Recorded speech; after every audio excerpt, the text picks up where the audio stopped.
Hi, and welcome to yet another edition of King Crush Thursdays, the series where we highlight and uplift Black men because, frankly, not too many people are doing it. My name is Val Gay, and I am thrilled to bring to you this amazing king today. This brother, Mr. Dennis Maurice Dumpson, is the founder of Invest BLK, and it's a consultancy that invests 75% of their profits in Black people, Black movements, Black leaders, and communities. He's done so many things over his short life. He has strong business acumen. He's fundraised. He's been in marketing. He's a social gatherer mover. He's a poet. He's an author. So many things, and he's my friend. And so I want to welcome you. Please welcome Mr. Dennis Maurice Dumpson. Hi, Dennis. Hi, Val. Thank you so much for having me. This is awesome. I'm flattered that you've included me in this. Awesome. Well, I'm just so glad to have your voice in this conversation. And Dennis, as you know, that we are building a repository of 6 questions and answers with the goal of having a young king one day who may or may not be surrounded by other Black kings who can guide him, that he can come to this repository and see these same 6 questions and see when we're done. I'm claiming it, 100 answers from 100 Black men that he can look through and hopefully can find himself there and find guidance. And for the rest of us who are neither male or even Black, can also look in and see the thoughts and ideas, philosophies of this disparate group of men that often just get brushed with the same brush. And often, in my opinion, are maligned, particularly in the media, particularly in our society writ large. And we don't really ever get to hear from you what you think, how you think. And so I'm really excited. And so with that, I'm going to get down to the first question, which is, what does manhood mean to you? Yeah. It's so interesting that you preface this with talking about, I guess, manhood and just also like Black men in general kind of being maligned out of the conversation or kind of being outside of it, because I feel like manhood it should be and is, and I think in many ways, on a trend of elevation and evolution to some extent. I think the ways that I've known manhood as I've come to be, as a child and growing up, has been that men are very transactional bodies inside of like familial structures and community structures of providing, protecting, and giving in some ways or whatever it's of themselves. And then in return, they get the title of being directors of households or leaders in this fashion or whatever, or men in general. And I think that level of transactional environment that men come to be in has like really taken out a little bit of our humanity in some ways. So I think manhood is really on an evolution where we're trying to find humanhood inside of manhood. And I think also trying to be able to create space to be able to be, I think, a little bit more authentic about what our own care looks like, because I think for men and for women and for all types of people in whatever way they conform or don't conform inside of gender, like there's limited space for us to be able to have community and build community with others without the confines of what we give. And there's not a relaxed environment of us thinking about what it is that we own internally before we start giving things out. So I think manhood is on an upward trend, but I think now and today, especially with millennials and some younger folks, we're seeing like a huge mental shift in the way that we see manhood. And I think it's becoming a little bit more inclusive and a little bit more inclusive, not just of environments, but of the people themselves. Got it. Excellent. Great. Thank you for that. Thanks for asking the question. Yeah, sure. So, Dennis, who and or what is important to you? I have a lot of things that are important to me. I think first thing that comes to mind is like my family. My mom is incredibly important to me. My community of people that have always been around me and that continue to kind of lift me up throughout time. I think they have become like, stations inside of my life that just keep me going. And I want to give to them. And I do a lot of work that I do in honor of, I feel like, the community that is formed around me, because it feels like shelter. It feels like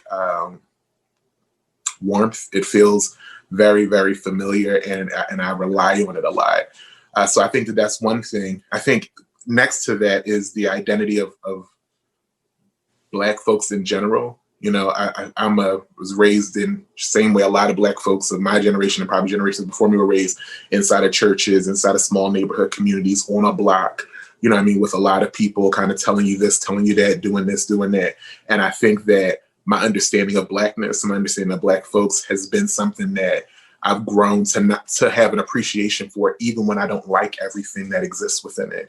I've grown to have like such a distinct level of love for the beautiful parts and the flawed parts, and being able to create sanctuary around Blackness is something that is probably something that I want to have. I want to be able to rest with that as I go through my career and I go through my life.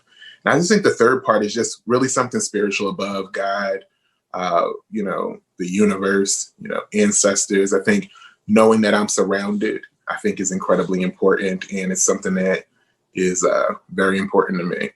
Mm-hmm. Awesome. Excellent. Thank you. Thank you so much. And so how, Dennis, do you want us to see you? I think authentically.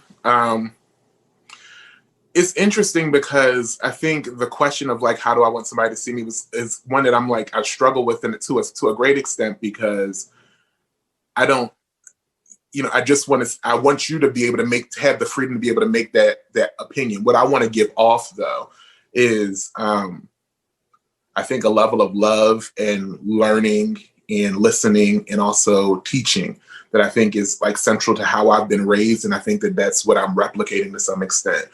When I grew up with a lot of people that were very important to me.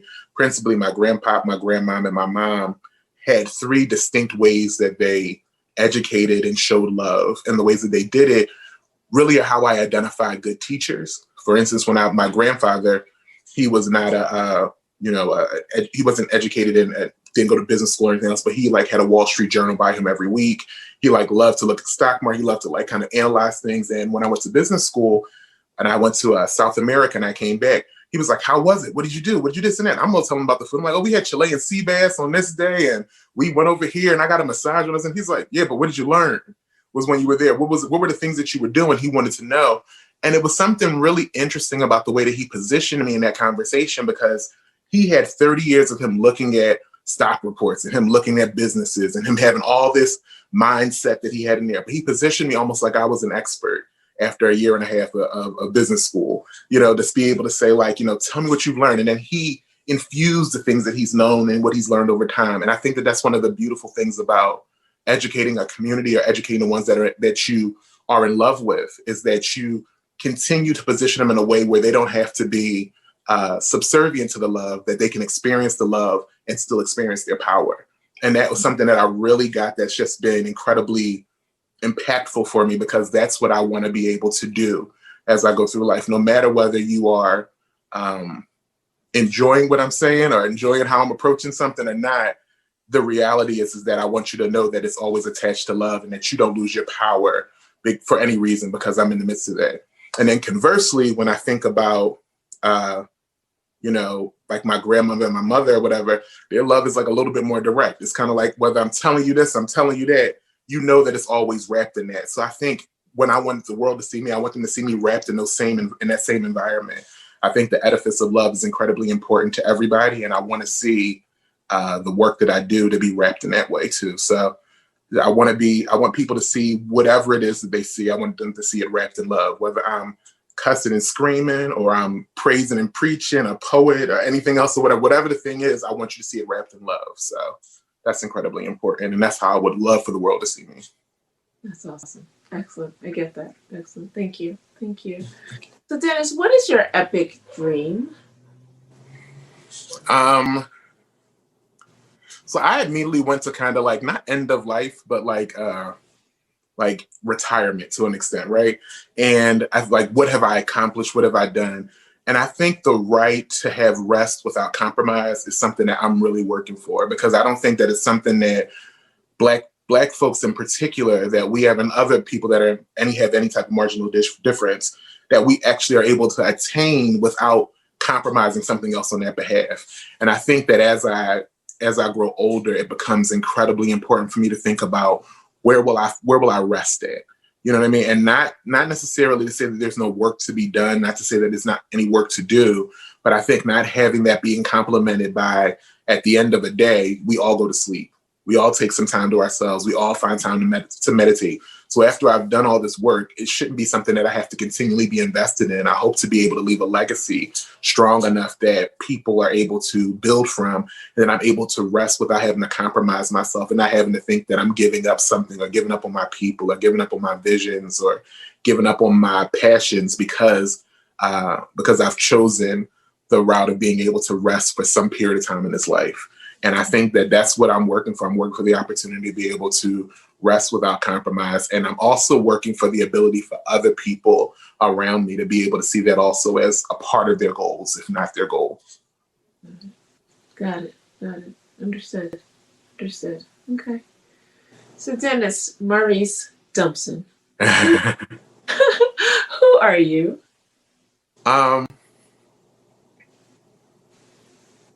I think, I am a person who is tightly wrapped in my own concepts of love. I think everybody has experiences it in different ways, or imbues it in different ways, but I am a person that is tightly wrapped up in the idea of love. And that is how I receive it, how I give it, what a world that is radiating it looks like. How do I position myself to feel it in different ways? How do I display it inside of places where I am powerful and places when I am weak? How do I show them? Those are things that constantly run in my head. So I think a big portion of me is wrapped in that, is wrapped in the idea of love. I think another portion is a lot of learning, a lot of listening to the world, but listening to and believing what people say is incredibly important to me too. That's a lesson from my grandma. And before Maya Angelou, her quote became the fame of, when somebody shows you who they are, believe them. My grandma was telling me, didn't she tell you already? That was her lifeline. Didn't they already tell you? Because it would be like, after everything was said and done, it was like, well, you knew that already, right? Because if you were listening and if you were actively involved and invested in how people were responding to you and what the world was giving to you, there's no distance from you understanding.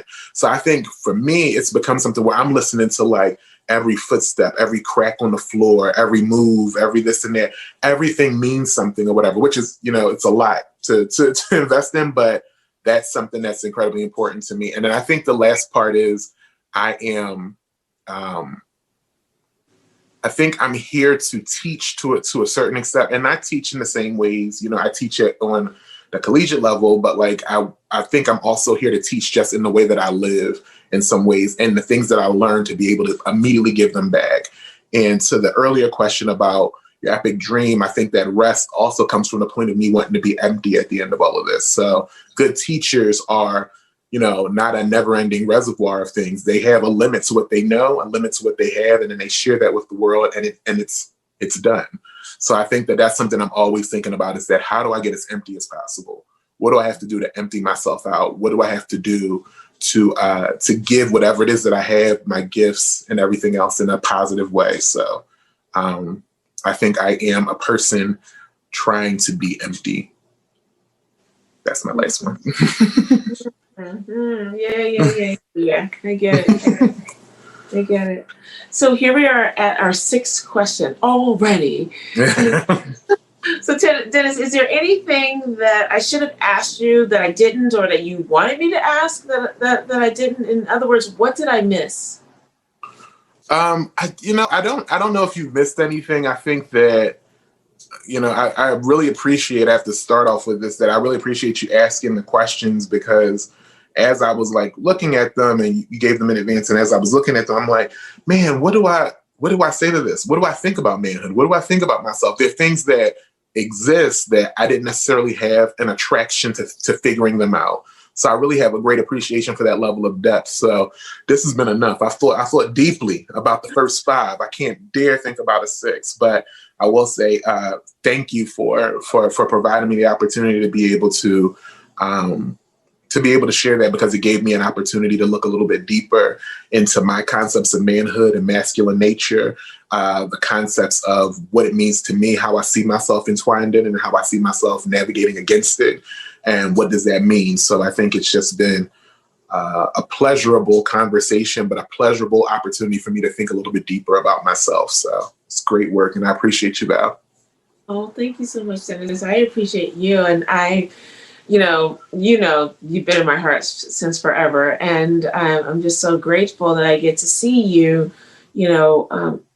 actualize all the things that you were talking about. I appreciate and value the fact that you have an idea, and you're really good at moving an idea from a concept to an actualized product, if you will, regardless of what that product is. That's a lot of people can't do that. And so I've watched you do it on so many different fronts in so many different areas with so many different people. And I really appreciate that. I appreciate the fact that you are just who you are, and that you have an infectious personality that just draws people to you. As you well know, my mother regularly says, "How is that, Dennis? Such a sweet young man."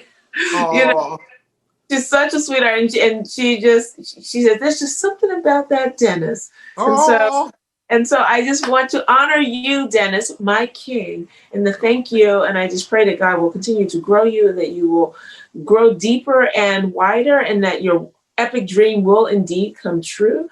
And that very, very, very, very long from now, when your days are done, that you will be fully spent, and therefore will be able to fully rest. And so, Dennis, I thank you so much for just being a part of this conversation. I appreciate you, Val. Thank you so much for having me. Absolutely. And tell your mama and them I said hey, and thank you. I will.